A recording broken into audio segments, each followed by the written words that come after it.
You're about to listen to the Complete Developer Podcast, the podcast by coders, for coders, about all aspects of life as a developer. I'm Will, the curmudgeonly experienced developer. And I'm Beej, the optimistic newbie developer. Welcome to another episode of Complete Developer Podcast. This week we're talking about producing how-to content for tutorials, ReadMes, or product instructions. And first, you need to know your audience and base your tone on who is using your content. Are they a technical or a non-technical user? Choose your content carefully and have a clear and succinct title, write a clear introduction, and use a step-by-step approach. Next, we'll discuss how your media platform affects your content, the tone, and the approach to teaching. And finally, we'll provide some tips for editing. But before we get started, Will, what have you been fighting this week? I've been dealing with a little bit of Hexo. Before that, I actually switched my laptop over to Linux. There is no Windows install on my laptop anymore. Nice. So it's completely Linux mint. I can remote into work. I can remote into my server here. I can do pretty much everything I've got to do, with the exception of anything having to do with Visual Studio directly.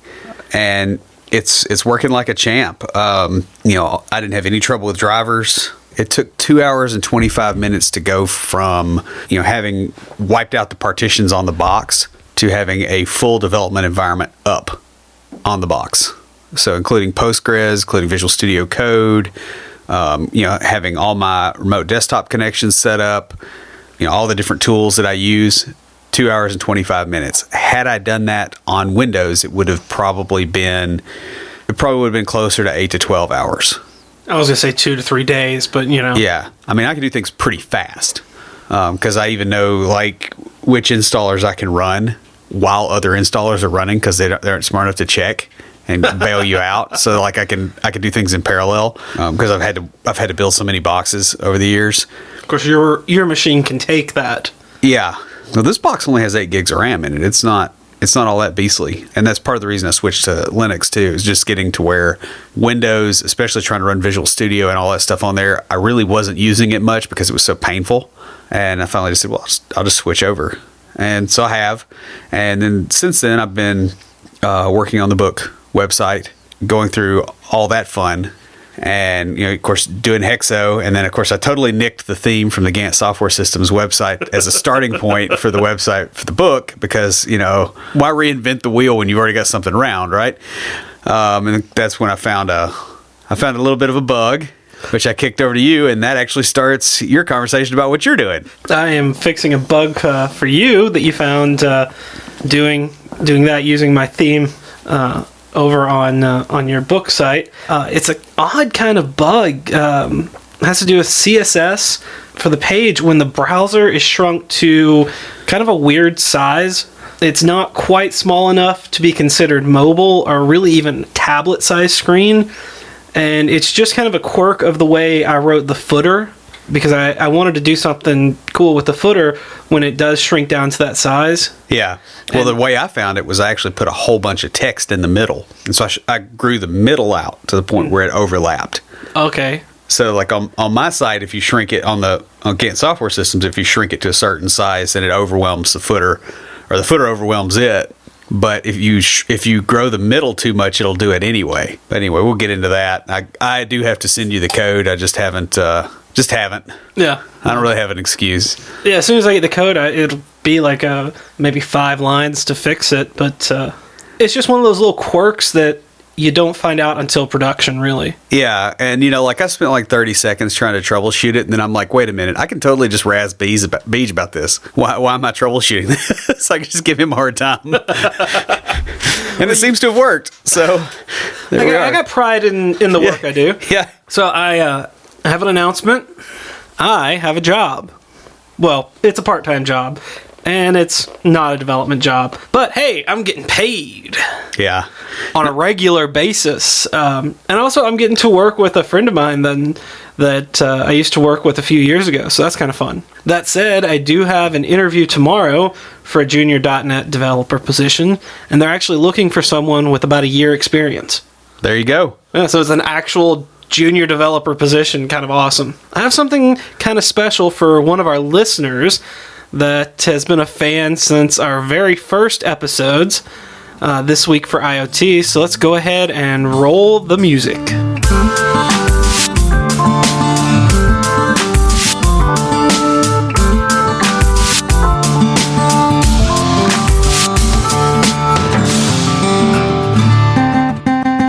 This IoTs is going to be 2 projects for the Simpsons lover in your life. The first project is titled Play Every Simpsons Episode at Random Using a Raspberry Pi Zero. And it's basically just a Pi Zero with a yellow button that, when pressed, randomly plays an episode of The Simpsons stored on a 128 gigabyte SD card. And the person that wrote up the how-to on this stated that he was kind of surprised when he found out that every single Simpsons episode could fit on a 128 gigabyte card. Well, I can see that. I mean, they're in like, what, season like 25 or something? Yeah. You know, Bart should be balding by now. Exactly. Well, maybe not balding. He would be my age. So he'd be balding like a lot of people my age, actually. Yeah. That's project 1. Project 2 is the Smart Homer. The Smart Homer. Yes. Okay. SMRT.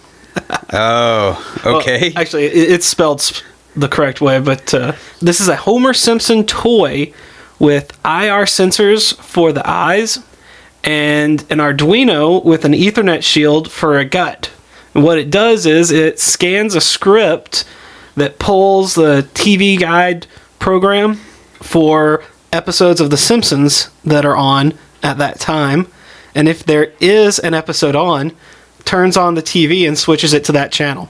So if you don't already have all of The Simpsons episodes recorded to put on your 128 gigabyte SD card, you can build one of these, put it in front of the TV, and let Homer watch Homer. Will it work on just like on a cable box? It needs a TV with an IR remote. I'm trying to remember how the Comcast cable boxes are set up, because you could totally do this and you could make a George R.R. Martin one and turn on Game of Thrones, because the gut's about the same form factor. Yeah, but do they have plush George R.R. Martin toys? I'm sure someone does. The man likes his money. Well, there is that, yeah. Those buffets ain't free. Yeah. The hardware for this is... That was mean. I'm sorry.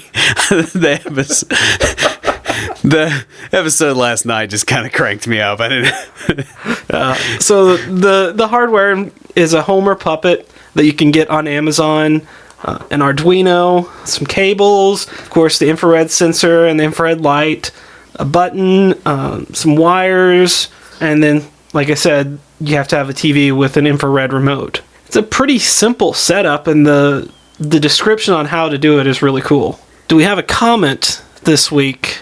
Yes, we do. All right. So this is a comment by J Greer 430, and it says, the podcast is done by 2 people that you can tell are really friends and have a great knowledge of the material that is being described in a way that developers can understand, and is definitely worth a listen. So thank you, J Greer 430. We have some complete developer swag just for you. And if you want some swag, leave us a 5-star review on iTunes. If we read it on the show, we'll send you some swag. So, getting on into the episode, we're talking about how to write how-to content. Such a meta episode, I know. Yeah, it kind of is. So you want to start off by knowing your audience. And this is before you even begin writing. Know who you're writing it for.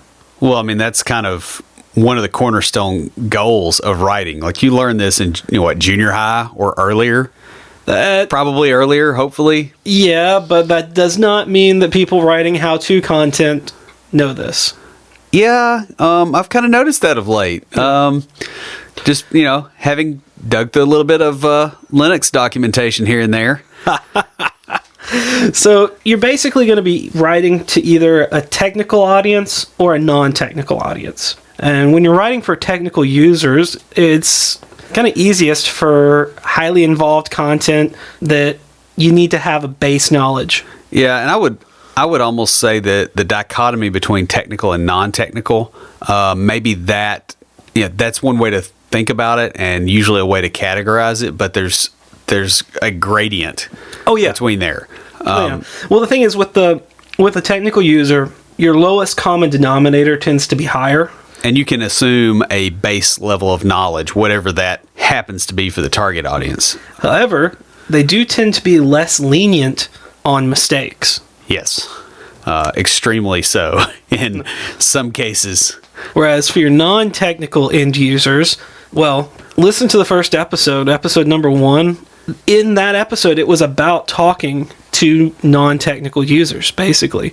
Yeah, talking to them versus writing for them is really, it has a lot of the same considerations. Yes. Right. You have to establish what they know and where they know it, and then work from there. And you sort of have to do the same thing with your docs if they're non-technical, because you can't assume a baseline. What I like to do is I like to think, how would I explain this to my mom or my grandmother? And I have a really, really great example from a couple of months ago. I was helping my uncle get his computer set up after updating it to Windows 10. And he had a description on how to enter his email account, which had the @ sign. So he has the @ sign drawn, and then in parentheses, hold shift, press 2. Like a description of how to get the @ sign. Who is your lowest common denominator? If you're writing to a non-technical user, my uncle, he's the one that I mentioned a couple of weeks back that fixed the lawnmower. Yeah. He's technical there, but computers not so much. Just because someone is not technically savvy doesn't mean they're not intelligent. Walk them through the process that you're having them do, and avoid talking down to them, because that's something that we can do very easily without even realizing we're doing it. Yeah, and I know several developers that have, they've got pretty good technical chops, but they constantly wreck their chances because of the way that they talk to people. And they come across as very condescending because they're trying to be very, very correct. And sometimes the way that you explain things to non-technical people doesn't have to be exact. Yeah, it's not like you're explaining it to technical people who will call you out on not being exact. Yeah, it's like I had a discussion today about a product that we have and whether the term operating system or VM should be used as the name of that. I would tend to err on the side of calling it a container technology, even though that's probably not quite it either. The thing is you go back and forth on this because, in my case, we'd be talking to very technical users, like people that have some pretty significant chops with security and with IT and all those things. Whereas if I'm talking to somebody on the street, I probably just wouldn't be talking to them about this. Yeah, that makes perfect sense. But it's if I was talking to them and going, okay, well, it's not quite an OS because of this one thing from this one book, and I know you've read that book, and like if I did that way, that would come across as very condescending, even to a technical person. Honestly, a lot of times. And so it's very important to be careful here that you bear in mind that technical docs are also political. And that leads us right into our next point, which is your tone needs to be based on who's going to be reading, watching, or listening to your work. Like the way we talk on here, maybe not so great for actual work conversations. Yes. We're a little bit more irreverent and possibly, I wouldn't say unprofessional, but we're a little bit more direct about some things than you can really get away with at work in a lot of places. No, and also a couple of extreme examples here. If you're writing a how to make spitballs that's going to be most likely read by bored teens, then you should have a light tone with lots of jokes and stuff. Yeah. However, if you are writing a how to solve differential equations for the trajectory of spit-powered projectiles for aeronautics engineers, then you would use a different tone of voice. Yes, and far fewer jokes. So when you're deciding what to write, you need to choose your topic carefully. Start with a simple topic that you know well and build out.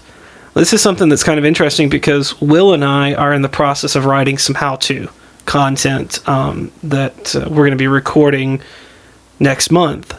Yeah, that's coming up fast. Actually, I think this episode comes out the week we are going to be recording that. Yeah. Or right around that time. But we're starting off with a topic we both know well, interviews. Yeah. We've both been in a lot of interviews, and we've both conducted interviews. And it's a good starting point. I mean, there's something to be said for the value of doing something that you can do right now so that you can actually start moving forward.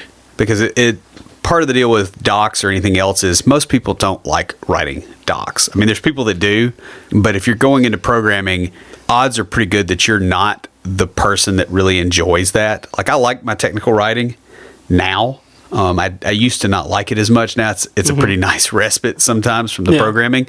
But the thing is if you start with something that you can actually handle and get quick early victories, that makes the whole writing process easier. It improves your tone.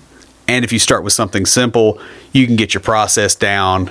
There's a ton of little benefits that come into this. Well, it's best to make the mistakes, like the recording, the writing mistakes, on something simple because you know it well, and so it's the content isn't something that you're struggling with. It's on top of the other. Yes. Well, if you look at the way we did this podcast, right?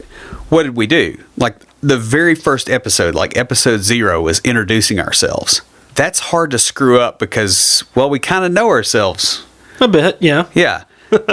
And we can talk about that topic without having to worry about that on top of audio quality, about all the other things that could go wrong. We isolated variables that we could control, and we controlled them. Yes, exactly. You also need to ask, is the topic relative and informative? Yeah, because if it isn't, why are you writing about it?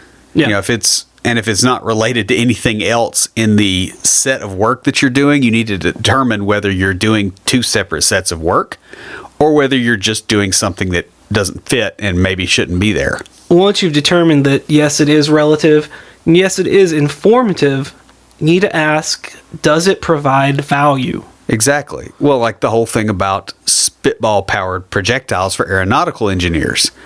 Does that provide value?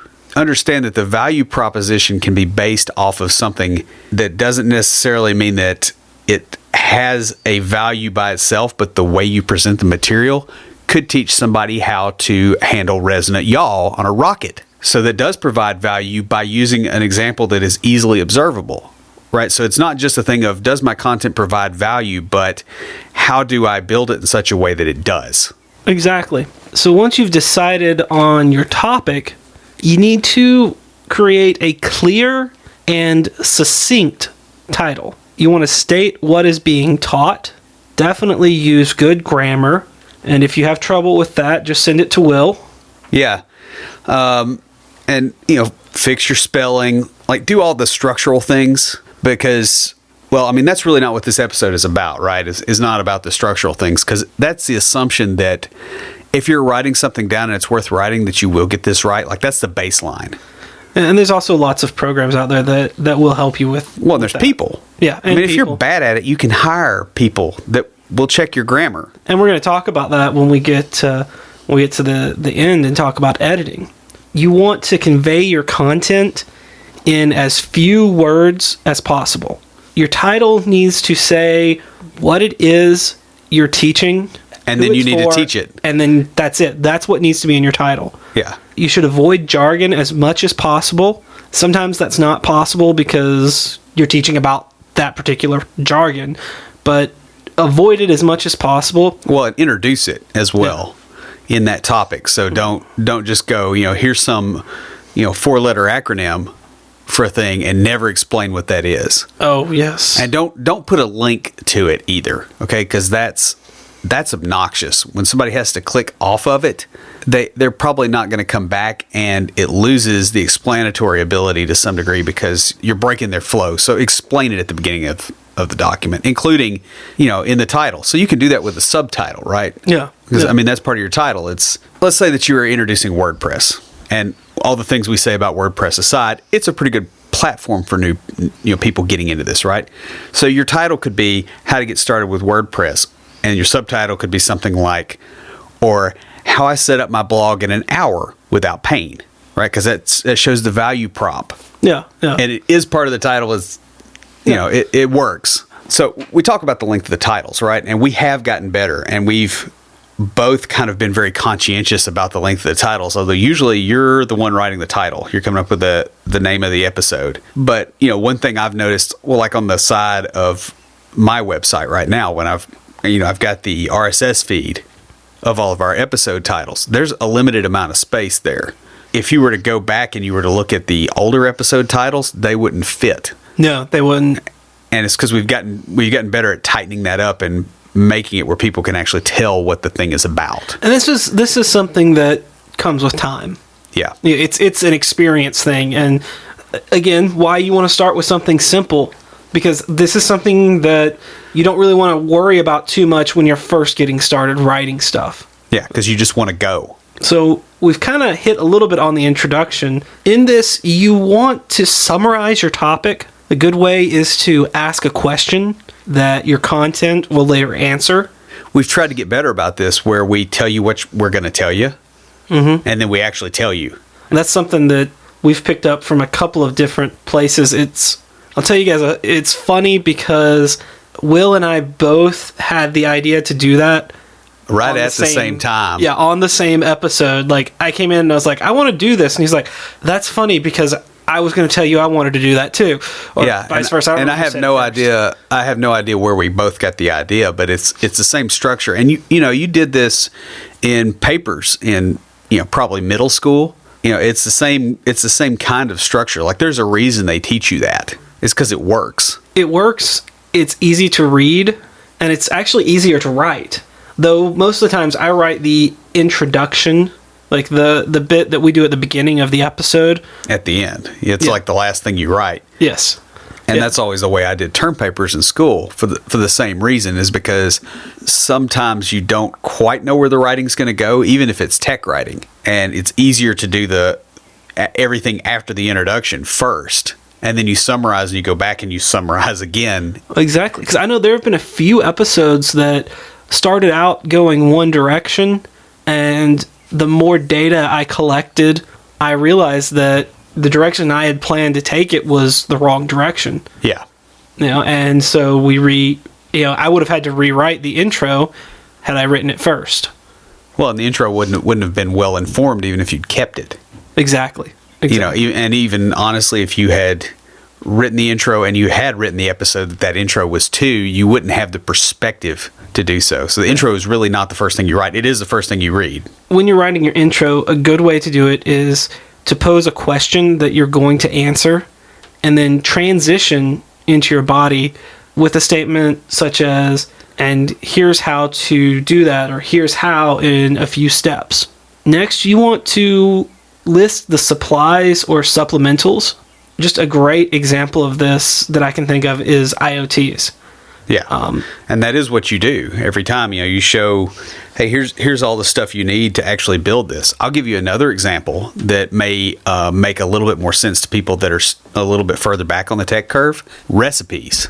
Yes. Because what happens when you're deciding that, okay, I'm going to make this thing, and then you're 3/4 of the way through and they say, oh, you got to have this one spice that's only available at Whole Foods and it's 2:00 in the morning right now, and you're already cooking. You're just out of luck, right? So you don't want to put your readers in that position. Mm-hmm. You want to list the tools needed for the task up front so that readers, like you said, don't find out halfway through they need something that they don't have. Yeah, and it could be something they can get immediately. Like I went through a tutorial the other day on Sales.js on my box, in the other room that is on Linux, and it didn't mention that, hey, you need to have MySQL until like halfway through. And I'm going, well, that's great. I mean, I can drop to the terminal and I can do sudo apt-get install MySQL, and then I can go to the command line and I can do the thing, and then I can jump over here and I can create the users and I can do the other thing, and then I completely forgot about the article altogether because it derailed me. I could get it immediately, but I wasn't able to prep my area.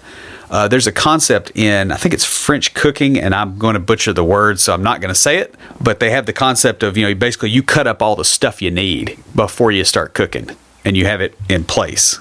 But it's that same concept of put your reader in a position where they can fall into the pit of success, and part of the way you do that is you give them all the tools up front, like let them be prepared. Yes. And if you notice, I'm still very irritated about that Sales.js tutorial because they didn't do that for me. They assumed I had MySQL. I'll put it this way.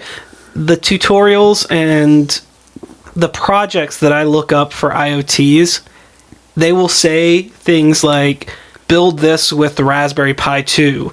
And then down under hardware needed, list Raspberry Pi 2. Yeah. Because you need to list it. Just because it's in the title. Well, that also makes it easy to scan. And this is one of the things that a lot of the recommendations we're making here help with, is making it so people scan. Most people don't read technical docs end to end. No. They scan through and they find the thing that they're looking for, and then they go on. So it's drive-by readers as well. And part of the whole thing of having the supplies up front in their own separated section is so that people can find it easily. I mean, think about it. If you're going through Home Depot and you've got your phone and you're looking at an article and you need, stuff for building materials, right? You need to make that where it's easy to get to, not where they have to read a big wall of text to figure out all the things they need, because they're going to miss something. Yeah, exactly. And this is why you want to use an easy step-by-step format. Yeah. Divide it up into parts, because, like you said, they're going to scan through it. They're not going to read it line by line. So you want to make it so they can scan through and say, all right, well, I've already done all of this, and I can't figure out how to do this other part, so they can scan down to the part they need help with. People don't reread line by line either, right? They did step 1 and step 2, and now they're on to step 3. They don't want to reread step 1 and step 2 to try to figure out, okay, where am I exactly in this process? Like, you give them natural breaking points so that they can go do the thing and come back. Stylistically, write it in the second person, because it's a psychological thing. People see you do this and then you do that. It makes them a part of the tutorial.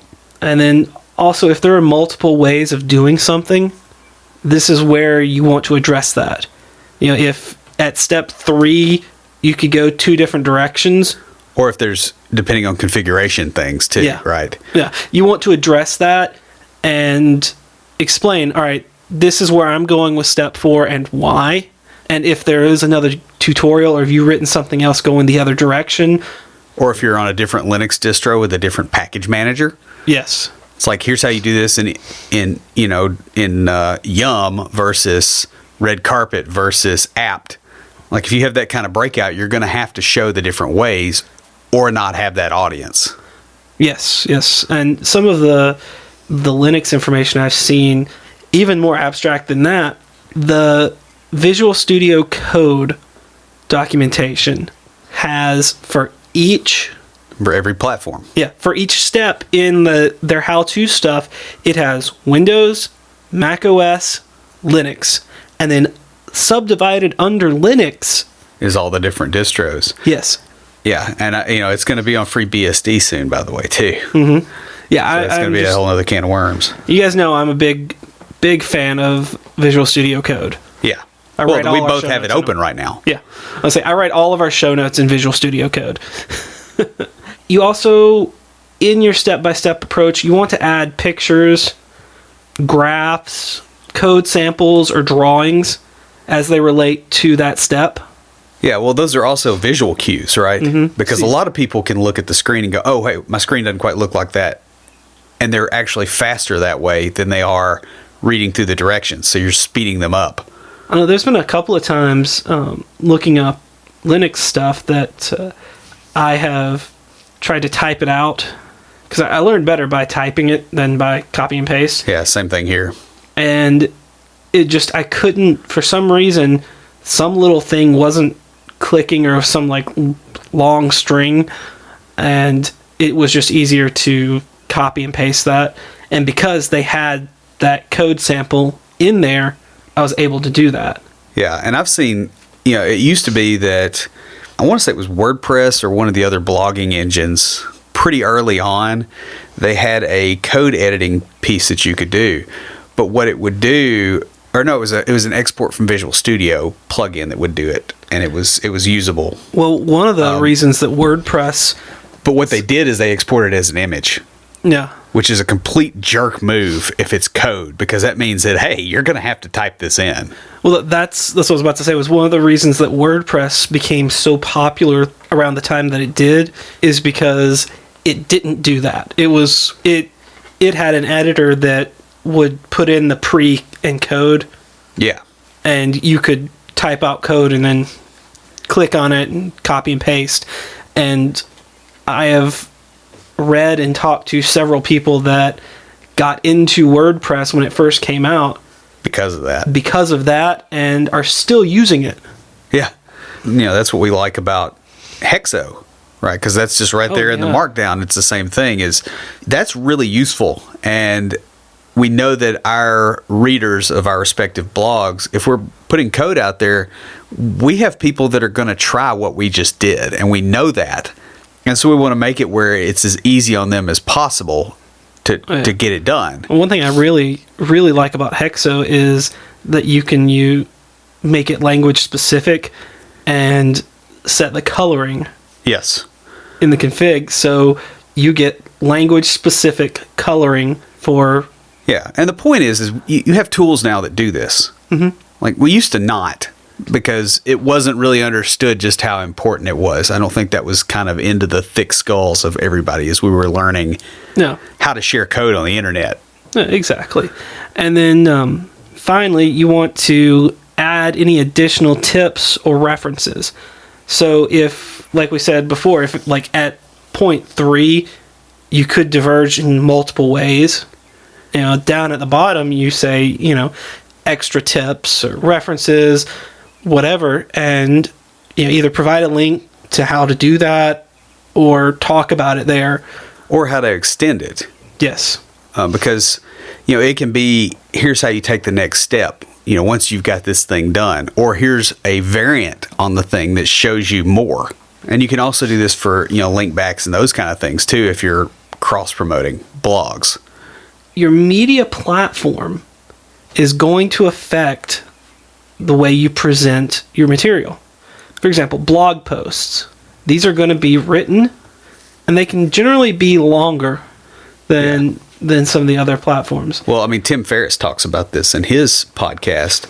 If you write really long blog posts, I don't know if you've ever read any of his, but he's got, 5,000-10,000 word blog posts. These massive things that are all about a topic that are really in depth.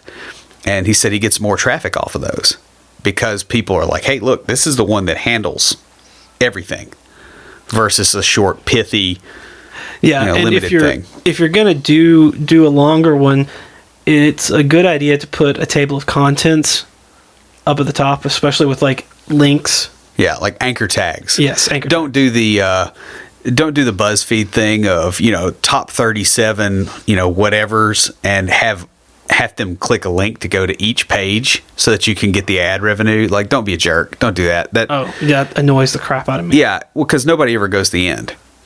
Yeah. Unless they have absolutely nothing to do. It's discourteous to readers of technical docs, especially. Yeah. It's just, don't do that. And you do want to avoid the big wall of text, even if you're putting a lot of material on there. That's part of the reasons you do code examples, screenshots. Paragraph breaks are nice too. One thing that I've done it was told to us when we had the review done by Brandy Young of our podcast website, are About Me pages. Yeah. Big walls of text. And I went in and added just some subheadings, and it really made a huge difference just looking at it. Yeah. It looks a lot more approachable. Well, the other thing too is always bear in mind when you're writing something that people probably are not reading it all in one shot. If you're writing, especially technical docs, because they're looking over and they're looking back, and a wall of text is very unfriendly because it's hard to jump to where you were. Whereas if you go, oh, I just finished up to this graphic, they'll remember the graphic, and then they go, okay, now I go on. So the other major media platform for how to are videos. And these are a bit more time limited. You do need to write show notes. Yeah, well, and that part of that's SEO. Well, yeah, SEO, so they can actually be found. But part of it too is I know a whole lot of people that find videos very tedious. I do. Like if you have a video and then you have a basically a printout of everything said in the video, I'll read that instead of watching the video because I can read a whole lot faster than you can talk. It depends on what I'm doing. Like, and I can Control F and find things I'm looking for too. If it's a technical type video, I will generally just read through it. If it's something like news, sometimes I'll have that play and listen to that while I'm doing other things. Yeah, but with technical stuff, it tends to be very helpful to make things accessible, at a random point.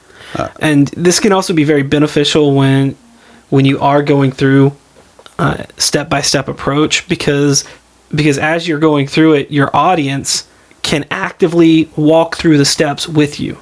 It's going to take viewers longer to follow along, but they can pause the video and then see where they are following along and type up the code and then restart the video and continue following along. And let's also talk about the video player you use.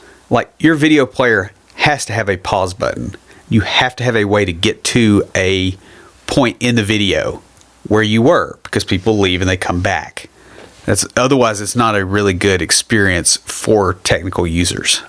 YouTube will do this, right? You can copy the video URL at the current position. Yes. And come back to it a week from now if you want to. Of course, they'll also remember how far you've seen in a video and jump you to that. But the reason is that provides a good experience for random access to what's in the tutorial. There's only a few that I have seen that were not, didn't have that, and they weren't technical tutorials. I mean, because even stuff on World Star Hip Hop, which shows all the gang fights and stuff in the ghetto, like, they have it where you can jump to a certain point, right? So you should be able to do better than that. Yeah, well, with HTML5, it shouldn't be hard. Yeah.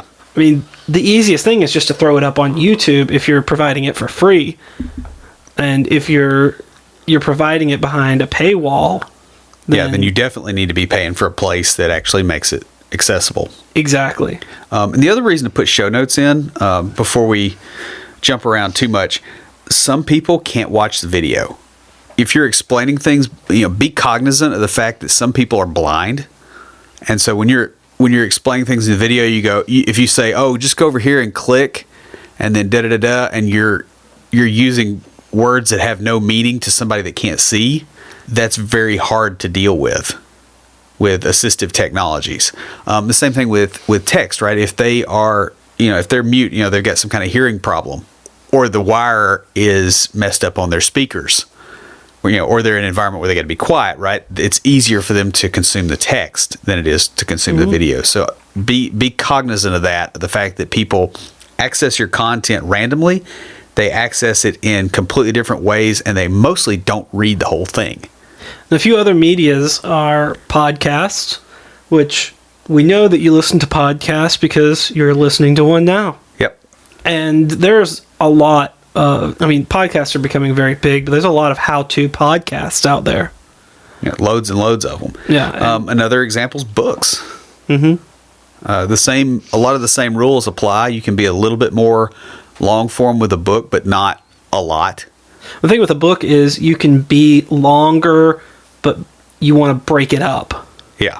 It's not a book example, but a blog example. I recently posted how we manage our episodes. Yeah, like with Lean Kid and all that. And what Beach did is he wrote one article that kind of, I guess, was an overview. Yeah. And then drilled down into each board that we have, because we have multiple Kanban boards for this whole thing.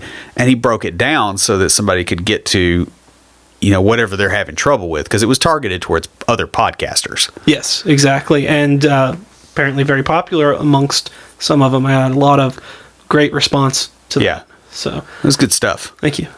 And then PDFs, kind of sort of a mixture between books and blog posts, because they can be a bit longer, and you can put anchors in a PDF pretty easily. Yeah, and make sure and do text PDFs. Like, don't render it as an image. Oh, I hate that. Because that just makes you an awful person. Yes.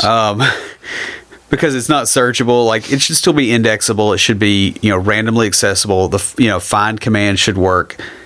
You understand the premise here that we're going for. It's the same problem across all these different media types. Exactly. Now, how-to media. Twitter is probably not going to do it for you. There's very few things you can describe in 140 characters. Well, there have been people who have tweeted entire books 140 characters at a time. Yeah. And, the reason that this is something that exists is because there's some weirdo that did it, not because, hey, this was a good idea. Exactly. Just bear that in mind. Like, some platforms are really not built for sharing useful tutorial type things. Yeah, I'm glad you thought of that, because I didn't think about what not to use when writing these show notes, and so that's good.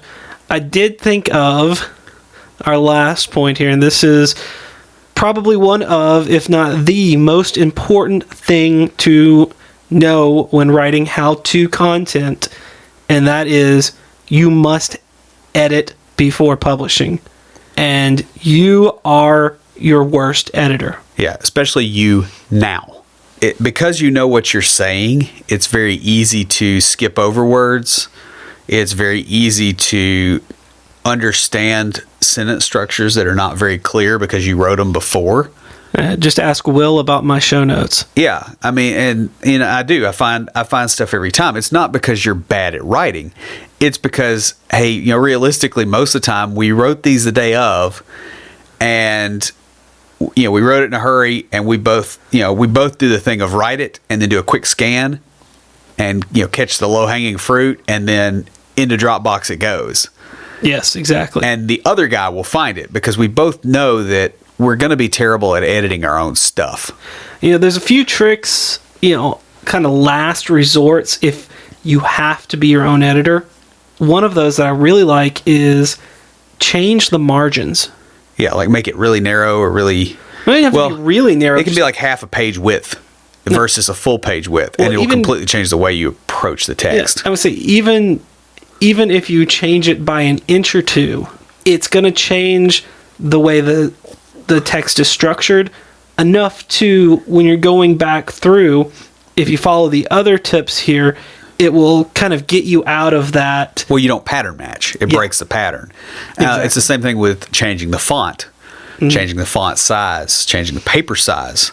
Like, those things you'll be shocked at how many grammar errors and spelling errors and other things that you find. I do this with changing the font a lot of times. And they'll just jump right off the page at you because it's that pattern is not in your brain already from having just typed it. Exactly. Another trick is to read one paragraph at a time in reverse order, because then you're not getting into the flow of it. Which I've done exactly once, and it works, but I really hate that method. Oh yeah, it's not a pleasant method. No. This is a last resort if you cannot get anyone else to edit for you, and you don't have time, and you can't change anything else. The best thing to do is to take some time away. Yeah, I mean, when I was published in high school, that's what I did. I wrote a 4-part article series, and I basically printed them out and set them down for like a month and a half, 2 months, and came back and edited. It really got a whole lot of grammar errors. One thing that I've noticed since we have gotten the new equipment, not only with the audio quality, but we've gone back and re-recorded several episodes that we had not published yet from the old equipment. Yeah, because it was actually faster to re-record than it was to... Exactly. And this is one of them, to be honest. But the thing that I've noticed is we tend to be better prepared for the episode because we've read through it once, sometimes twice. And then sat on it. Yes. And new ideas pop up. I know I've added quite a few things to these episodes, and Will's brought up stuff that we didn't talk about the first time around too, because we had a chance to take some time. And in an ideal world, we would write our episode notes a week before we recorded them and have some time to sit on them, but we live in reality. Yep, which means that never happens. Yeah. Effectively, or almost never. Yeah, almost never. I mean, there's been a few times where I've known that I was going to have to... Well, the times that we've had show notes prepared a week beforehand, it's because something has happened. Yeah. The week before, and we thought we were doing it the day of, and we were actually doing it a week ahead. Yes. Like, yes. It's really... I can't think of a time that it's ever intentionally happened ahead of time, for me, at least. There's a few for me that have, but they were more something we've talked about in previous episodes where I was writing and it was something that needed more research done, so I put that aside. And you've gotten the messages from me at like 3 or 4 o'clock saying, hey, we're changing topic tonight. Yeah. Like, I can't think of any time that's happened recently other than... Today and a few others, 5 or 6 others. Yeah. Yeah, but that's pretty common. And the best thing to do, and this is what published authors do. Yeah. Well, I mean, Beth just went through this, right? Yep, she got an outside editor, and I don't know that she necessarily liked everything the editor wanted to change. Some of the stuff the editor wanted to change was just stupid. Was crap. Yeah. It was not... Like, that was not within reason at all, because I actually saw, but the fact that you have somebody else looking at it, you can then evaluate, okay, do I like this person's opinion on this or not? Not, okay, I've got to find what I'm doing wrong. And the other thing is they can point out what you're doing wrong, and while you may not agree with their fix, you can still fix the problem to your satisfaction. Yeah.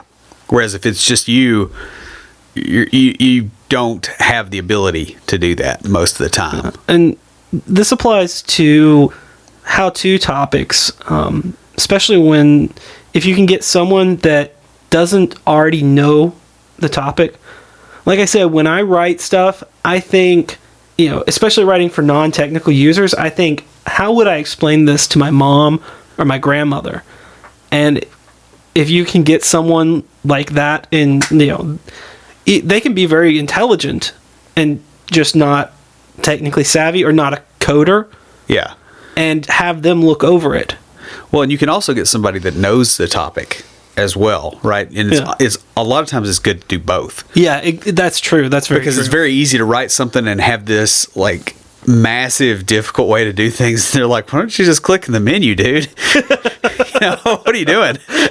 I've called you out on that. I've had a few of those things happen, and it happens with myself and he who shall not be named at work all the time. It's like, why are you doing that? You can use this keyboard shortcut and like not, what are you doing? And you've done the same thing to me and vice versa. Yeah. That's very true. I mean, that's valuable too. Plus, getting somebody that doesn't know the topic, they can sit there and look and go, okay, I don't like you're losing me at step 4. Yeah. And the trick is, can this person, not knowing the topic, still follow your instructions? Right. They may not know what they're doing, but can they follow the instructions? And that's really what you're going for. Well, it's the cookbook thing, right? Yes. Nobody buys a cookbook because they think they can cook what's in there. Just on the fly, right? They buy the cookbook so that they can do a set of steps and make the thing and sort of almost borrow authority from the person that's the actual cook. Yeah, exactly. And that's what you want your users to be able to do, even if they're not necessarily competent to do the thing. Mm-hmm. Well, so in review, we started off with knowing your audience and how to base your tone and material on their level of technical knowledge. Next, we dug into the content of your tutorial with writing effective titles and introductions, using a step-by-step approach, and choosing the right content for the medium. And we just closed out with why you are your worst editor and need to get an outside editor when writing. That about wraps us up. Will, what do you have for us this week for Tricks of the Trade? Well, in the same vein as the way that you edit, right? When you're editing English grammar, your QA processes work the same with your code. If you just built a website, you just built an app, you just built whatever, your ability to effectively do quality assurance on that is about the same as your ability to effectively edit your writing. Because you have all the assumptions, you know how the app works. You might go, oh, well, nobody's ever going to put an A in this field that only takes a number. Because who would do that? I mean, the code behind clearly doesn't accept that. It's parsing it as an int. But as soon as you get somebody else in there, what's the first thing they're going to do? If they're decent at QA, they're going to put a letter in there, right? So you want to get a third party looking at things to QA. You will be terrible at QAing your own code. Now, it doesn't mean that you write something sloppy and then throw it over the wall, because you wouldn't do that to an editor with grammar either. But what you've got to do is get it to the point where you think it's pretty good, and then you get a third party in there. And you'll find that this will help you a whole lot in actually being able to deliver quality software on a decent timeline and not get bitten in production by bugs that come up that could have been avoided. So the takeaway from this is to remember that you are your worst editor. And so that's what I got. Stand by for Titanfall. If you have a question or comment for us, please email us at neckbeards@completedeveloperpodcast.com. Our theme music is an excerpt from Stand By for Titanfall by Pure Bells, available on SoundCloud and licensed under Creative Commons. The intro music for IoTs is Hillbilly Hip Hop by Jason Belcher. For references, show notes, and to sign up to our email list, be sure and check out the website at CompleteDeveloperPodcast.com. You can also follow us on Twitter at CompleteDevPod and like our page on Facebook to keep up with the news about the show. Thanks for listening. See you next time.